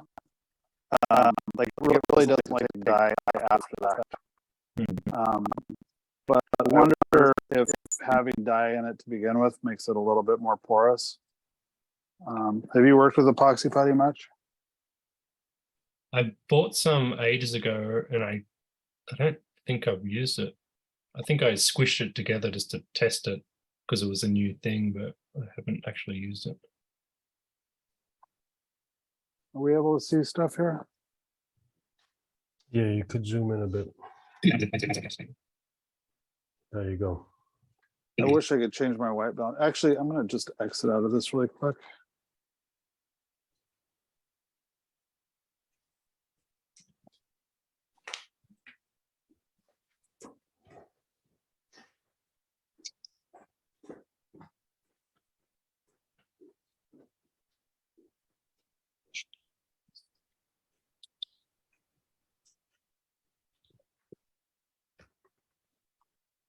I just diluted my my brown for doing the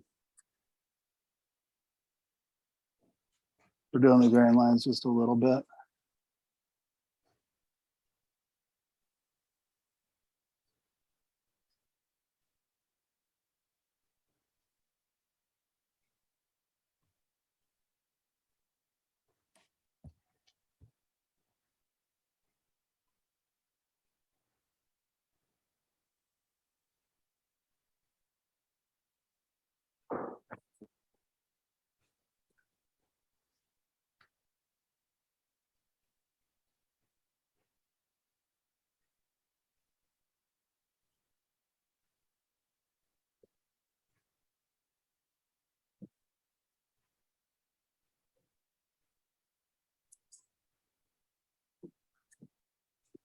So I'm going to take a little bit of what I just did and dilute it even more.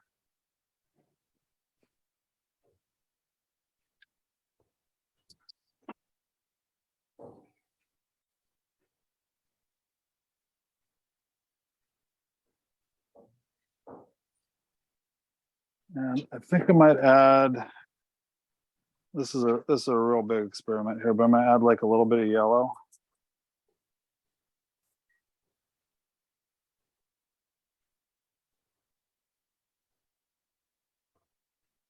And then just the tiniest bit of blue to see if I can make green and bring that red back down just a fudge.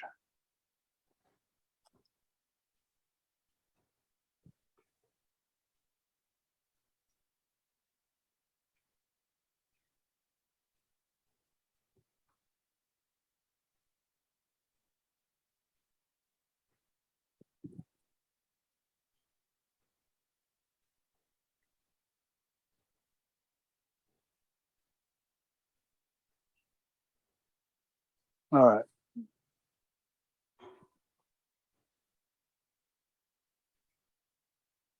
Can you see? So this has got some blue and some yellow in it. See how much different that is from this? Is that apparent that these are pretty different? Mm-hmm. Okay. So blue and yellow make green, which is the is that right? Complementary color of red, which will make your brown less red. I'm going to dilute that even just a little bit more.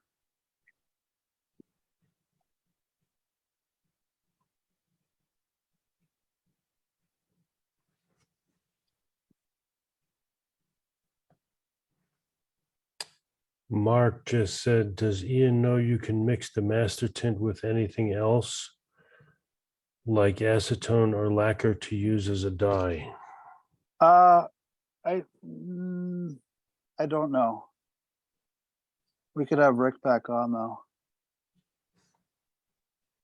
Oh boy. It's really hard to tell on the camera, but I'm actually pretty excited about this.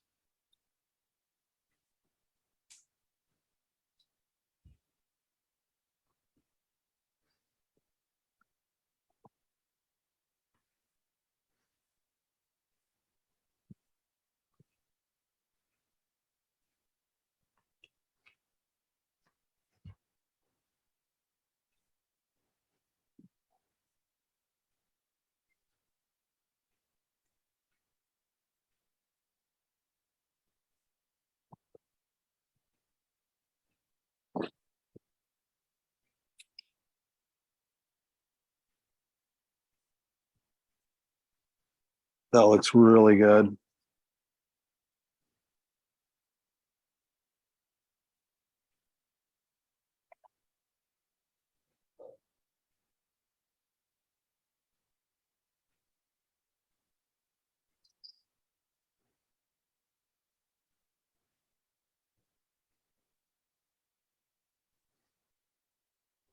You need to come back to the camera.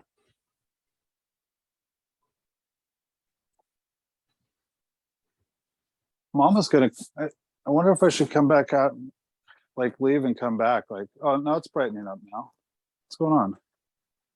Does that just get like a lot brighter? I think it's just the position of the light.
I will.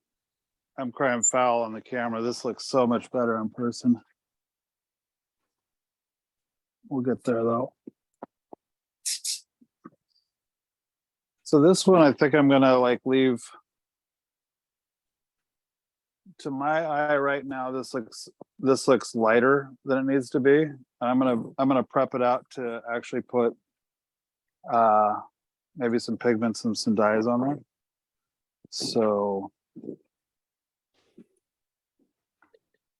Doug, what does that look like on a computer monitor? Does it look pretty splotchy still? Well, it's hard just because the super glue shine. is catching Yeah, the reflection, so it's hard to see any color through it because all I always see is the light bouncing off all the little nooks and crannies. yeah. You know what? Is anybody in a hurry? Can I go grab my polarizing filter really quick? I don't think anybody. Sure. Yeah. Yeah, you know what? I'll just finish this up.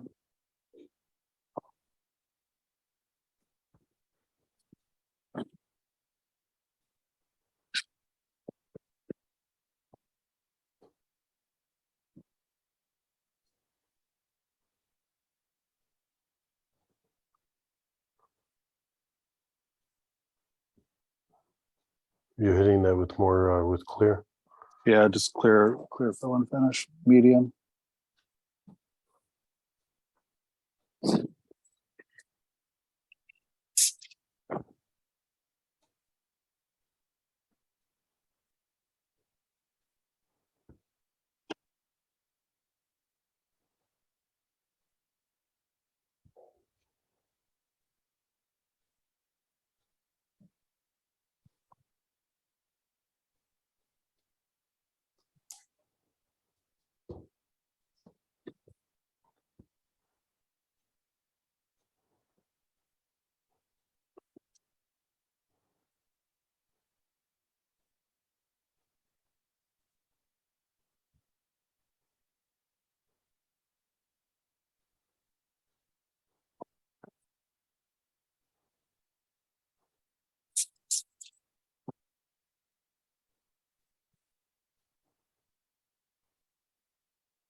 That's a better angle. It is a better angle.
I think he's using 220 grit sandpaper.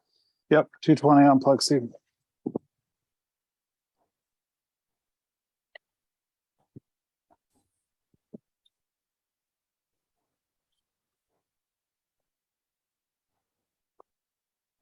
that more So- C?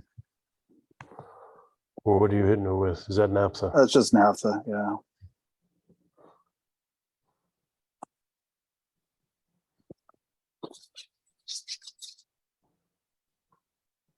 So I noticed like in the center of that, you've got like a little bit of a crevice right where the dark grain line is. Yeah, I think I'm gonna fill that up.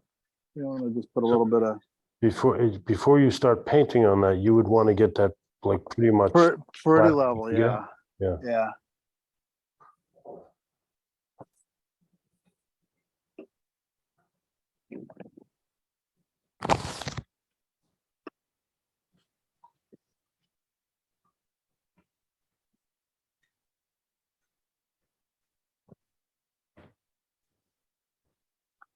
But one of the things that is interesting about this and that cannot be like kind of like overstated about what a kind of a miracle filament finish is that this is now ready to be painted, and like I know that that color right there is not going to move based on hitting it with solvents. Like I have a base coat that I can actually count on, and I can roughhouse, you know, like I can come back and, you know, like really put something fairly subtle over the top, and then come in, and when it comes time to put lacquer on it, I can, you know, like I can really hose it down and not have to worry about it.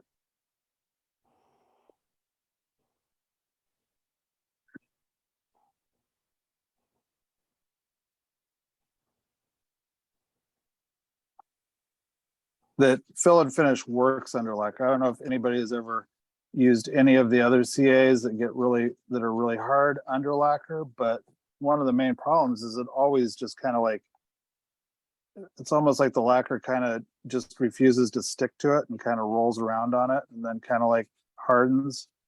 But it's,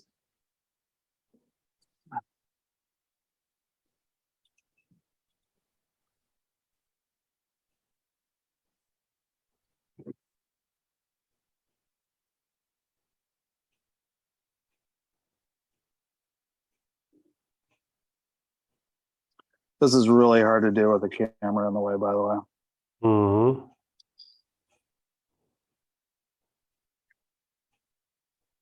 Need to move it back up a bit. There you go.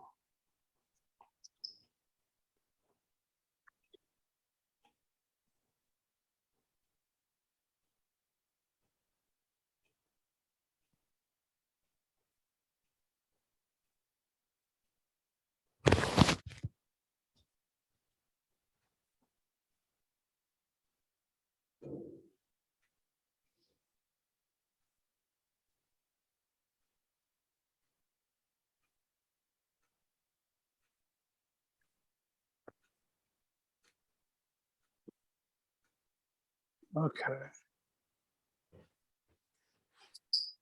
I'm going to clean up the CA stuff really quick. We'll get out our paint brushes.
All right.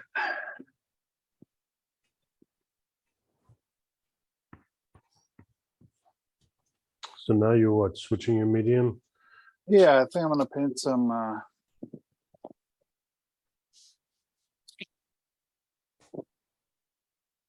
some shellac and some dye, and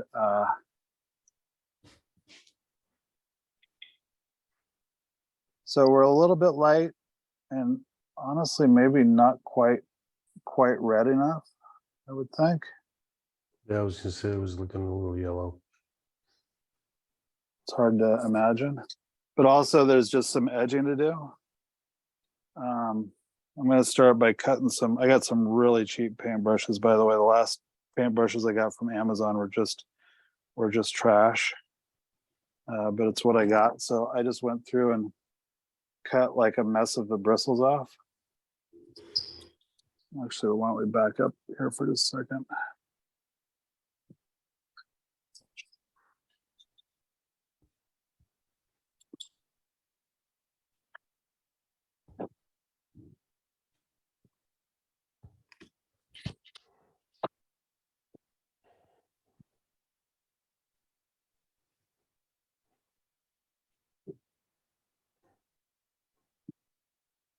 So you guys know I like the Zinsser spray shellac, and I'll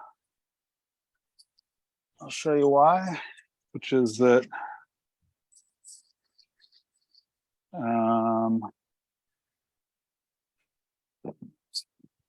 first of all, it's really easy to use. It's really easy to store. And the other thing is it really handles mixing pigments and shellacs really well. So if you're using the shellac, you want the water-based pigment. If you got any of this old stuff, or you want the Mixol brown, because StuMac doesn't sell this stuff anymore. But this stuff, if you have it, hang on to it. It's miraculous stuff. Jeff, what's that? Which stuff is that? This is the color. This is the color tone pigment. StuMac doesn't sell this anymore. So if you have these old bottles, these are some of the best pigments I've used. Okay. The Mixols are okay. Joel Wilkins tells me that there's a difference between the red cap and the white cap Mixols. One is supposed to be better than the other. I don't know which is which, but he said he heard that somewhere. So let's see here. I'm going to go with just some brown pigment.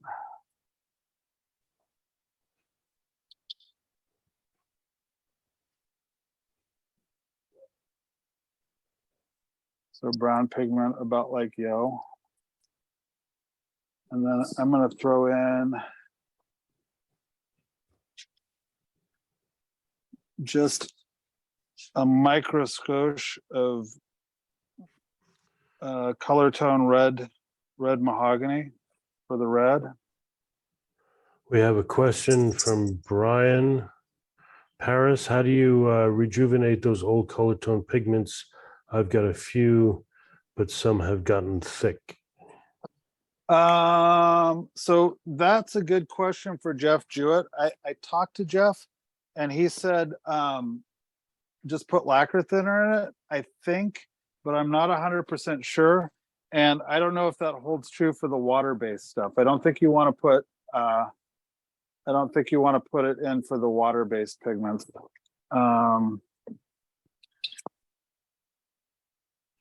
So let's see if I can. If you can move that guitar up just a skosh. Like yo. Mm-hmm.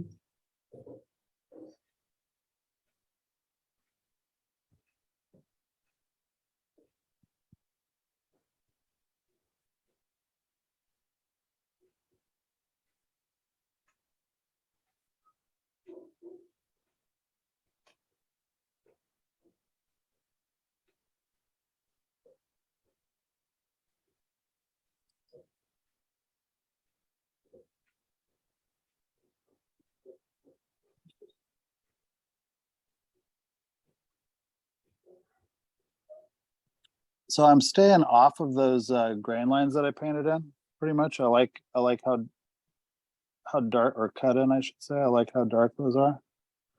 I really can't see this and paint it at the same time here. I'll flip that way. Can you see it, Doug? Yeah, I can see it.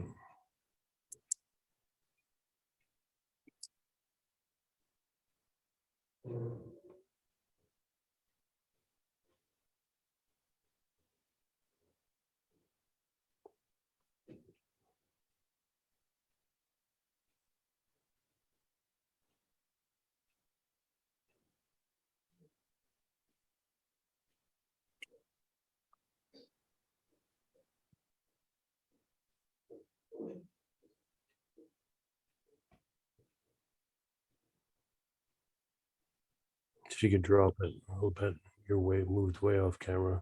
There you go.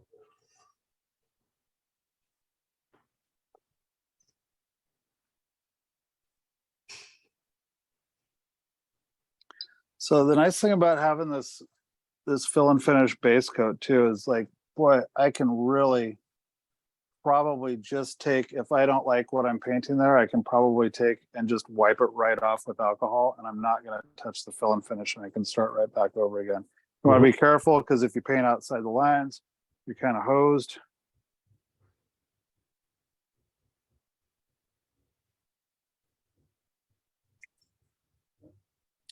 So one of the things that I'm noticing straight away was that the fill and finish dyes were making it look pretty poppy.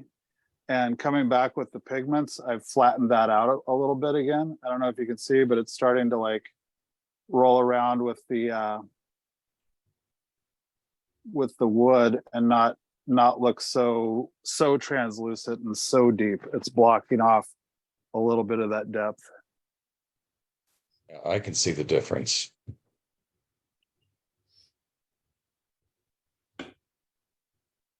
And you would attribute that to what, the diffusion? Yeah, the diffusion of the pigments, because they're little particulates, they're actually blocking, they're blocking what's underneath rather than, being in solution and allowing what's underneath to come through. So now we need to figure out how to get a little fill and finish on that and see what we got. Might also, like, if you wanted to like really like dial this in, you might come in and just take a knife and just kind of cut back and put some of those. We can't see what you're doing there. You're gonna come back in. There we go. You can put, so these little flecks right here, Mhm. you might be able to put those in with a knife like this. Just break up your, at the very least, break up your paintbrush lines.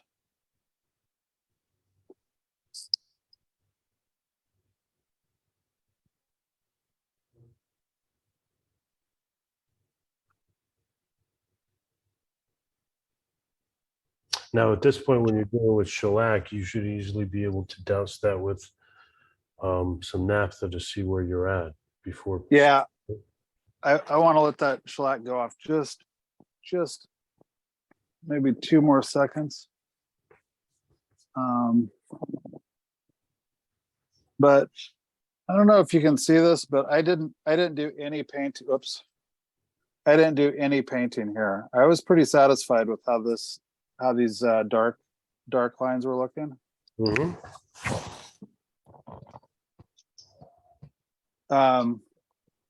And honestly, so this point right here, which to my eye is starting to look pretty good. I could get, just with pigments, just with the shellac and the putty, I could get to this look pretty reasonably. With just the paint. Mhm. But I wouldn't get it would not look this good rolling it around like this. We'd have like all of these different very, very hard looks like that. Like it would definitely, like if I was doing this just with putty and paint, that would be very nearly opaque, dark, super dark. And now we're getting all of this kind of like rolling around in the light and seeing all of that depth below the top of the pigment, which is actually frankly pretty exciting.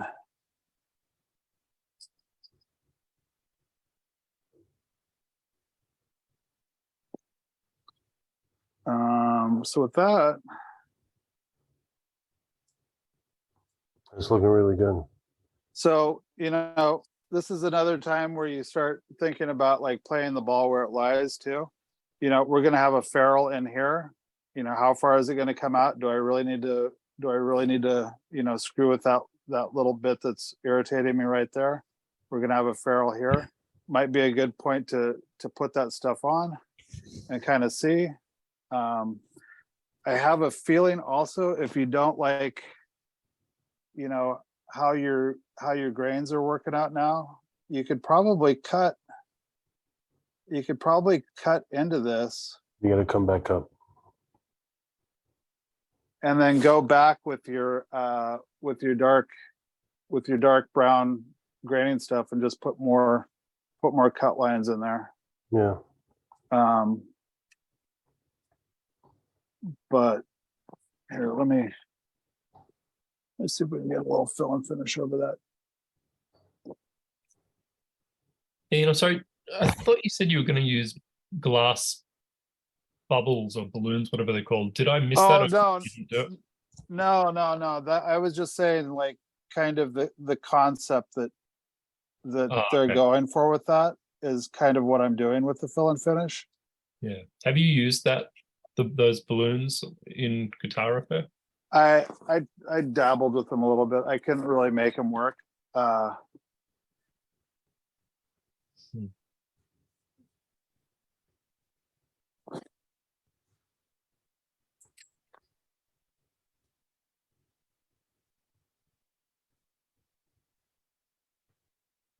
Ian, you want me to send you the ferrules for that? Nah, that's all right. I mean, maybe. Do you want me to put them in? Doesn't matter to me. So, I mean, the only thing that I'd say is maybe I could have cut down and cut a few of these fleck lines in there. I could still do that. I could cut through that and do that. And maybe this back edge got like a little bit, the edge got a little dark. But like if I was to like not pay attention to that edge, like that starts to look really good. And once again, like that it looks good on this angle right here. And in some of the extreme angles, we're getting these like really fairly, I mean, whoever looks at a guitar like that. But once again, like this angle right here, if I had done that just with dyes and pigments on top of the epoxy putty, that would be darn near opaque at that angle. So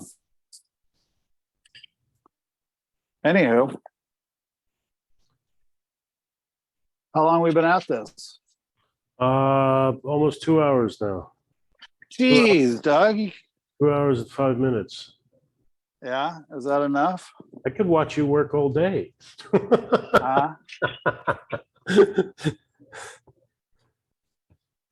you give me back the forward facing thing, or?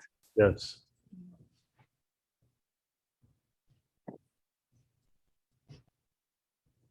So in summation, anybody still awake? Everybody's still here and still glued. Oh, yeah. Okay, so in summation, I think that going light and having a light base coat, like I have a feeling that if I had used the technique that I used on the second one, on the first one, and lightened up my layers, going over the top of the epoxy putty, I probably would have had a better result with a lighter base.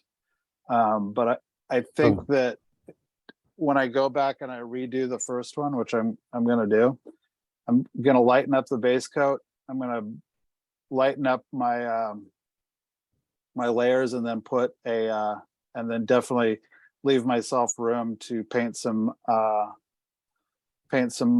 pigments and dyes over the top of it, and kind of dress it out that way. So the answer is not to try not to go too dark too quick. You want to, yeah, I think you want to sneak up on that color. Yeah, you want to sneak up on it. Give yourself.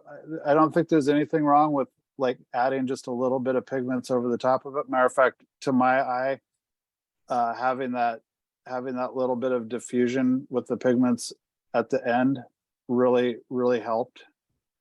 Kind of tone it down, so that it didn't look quite so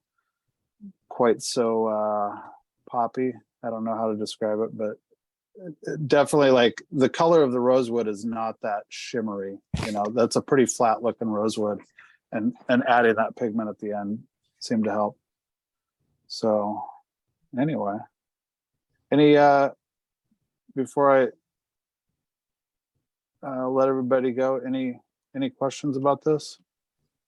Hey, Ian, it's Brian Bodekamer. Say, on the tints that Stu Mack used to sell, I put it in the chat, but it probably doesn't make much sense.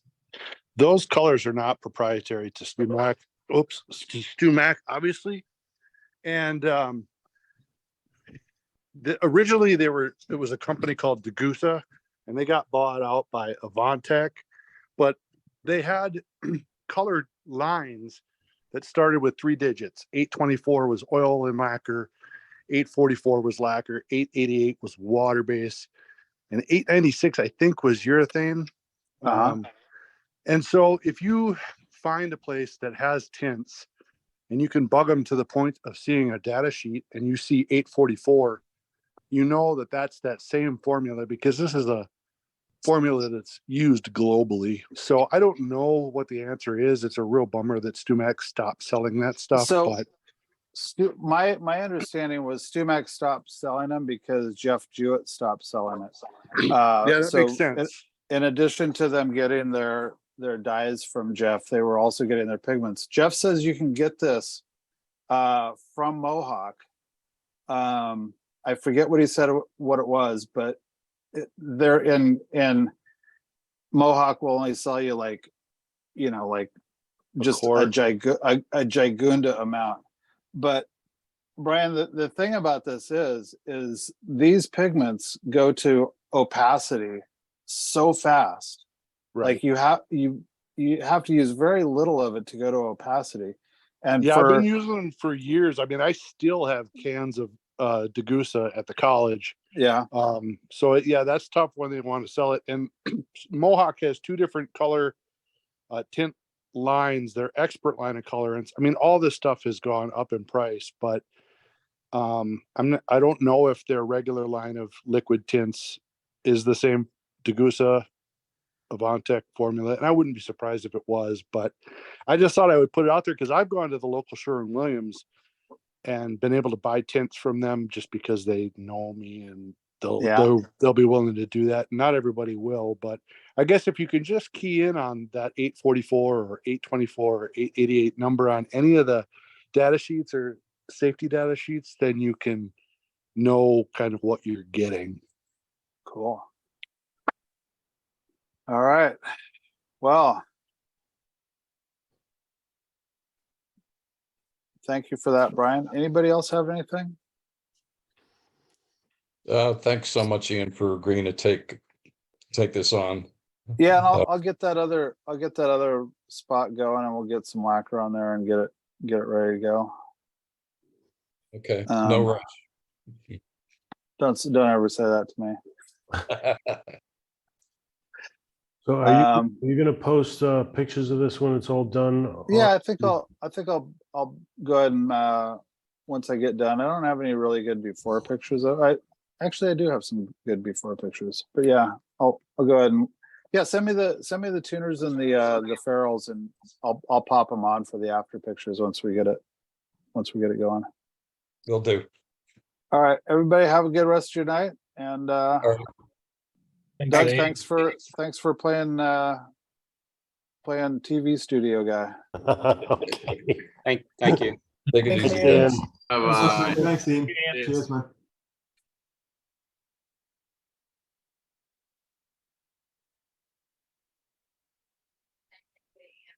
Oh, and the Loof along is in full effect. So I'm going to end this meeting, and we will. The Let's Loof go. along will be going.